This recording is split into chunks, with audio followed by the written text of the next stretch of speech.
By three, they come. By three, thy way opens. By the blood of the willing, we call thee home.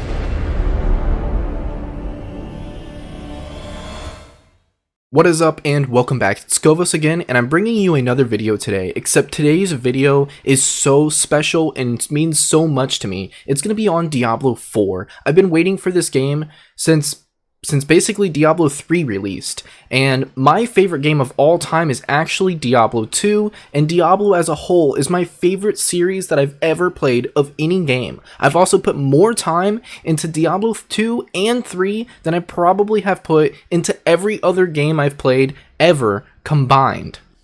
And in today's video, we're going to be talking about the Barbarian. We're going to go over all of the Barbarian skills, talents, abilities, and the fact that you can equip 4 different weapons.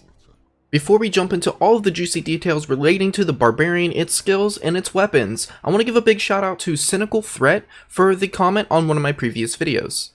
And the last thing I want to mention is that the gameplay in the background going over the skills, talents, and everything else you see on the main screen is going to be from Blizzcon 2019. So I want to give a big shout out to the community members, the YouTubers, the streamers, everyone that went to Blizzcon this year and was able to get their hands on this gameplay demo for Diablo 4 and bring us all of this information so us creators, viewers, and fans at home can get our hands on this information. And I'm just compiling it in a nice, short, neat video. That way you can pause and stop at any point in time to read your favorite skills, to go over the talents, or to check out the legendaries we got to see at BlizzCon. So jumping right into the Barbarian skill tree, we have a few different categories of skills to select from. We have our basic attacks, Fury, Defensive, Brawling, Weapon Mastery, and Ultimate abilities. And I don't know about you, but I'm really excited for multiple ultimate abilities from each of the characters in Diablo 4.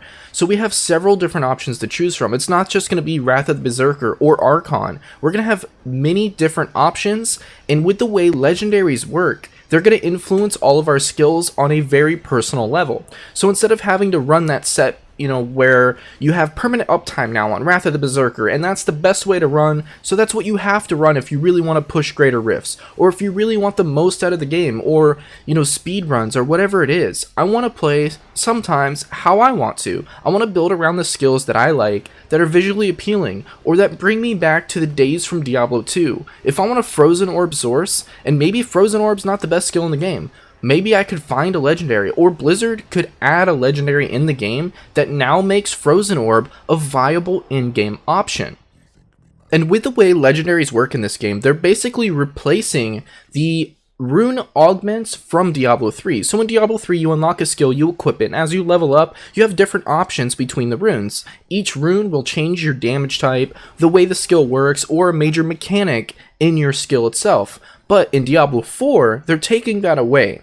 So the skills are going to be a little more basic in Diablo 4, but allowing you more customization because there's going to be, quote, hundreds of legendaries in this game.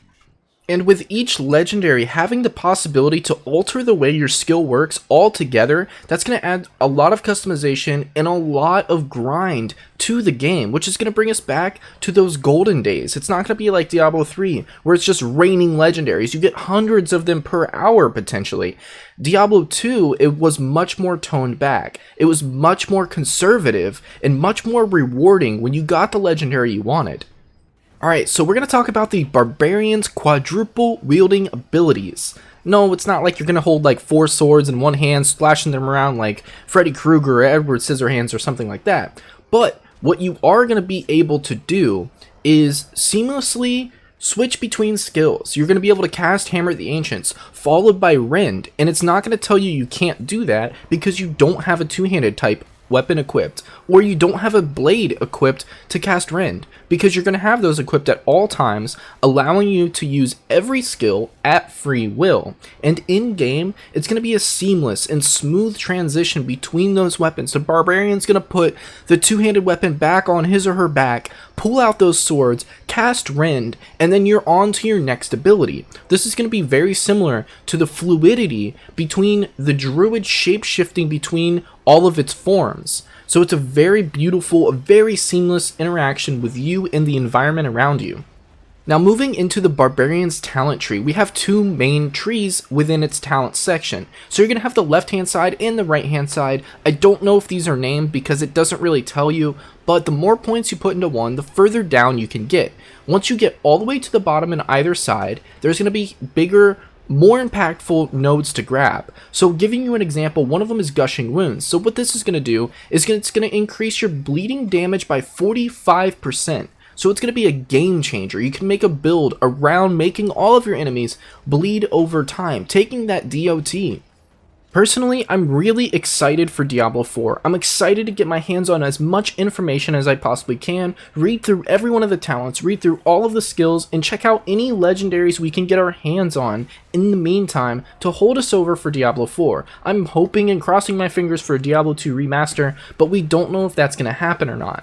So if at any point through the video a skill catches your eye, maybe you want to read more into it, or a talent has some percentage increases that may complement your favorite playstyle, go ahead and pause the video, take a look at that before pressing play and moving on. Well, that's going to pretty much sum it up for this video today. As always, if you liked the video, go ahead and leave a thumbs up. If you didn't like it, you can also drop a thumbs down. But I want to know what you're looking forward to in Diablo 4 the most. What do you want to see added to the game, removed, altered, or changed? What legendaries or skills do you want to use the most? Do you have any builds in mind already, just from what you've seen from BlizzCon this year, 2019? Either way, if you want to see more content, more Diablo 4, Call of Duty, Apex Legends, whatever game I'll be playing at the time, I'm going to put out as much content as possible, and you better believe that Diablo 4 is going to be on this list for a very long time. You can click that subscribe button to make all of this come true, and if you want to know when my uploads go live right away, you can also click the bell icon. But wherever you are, I hope you have a good evening, morning, afternoon, night, or whatever it is. But thank you for stopping by, and I hope to see you next time in my next videos. Blessed Mother, save us.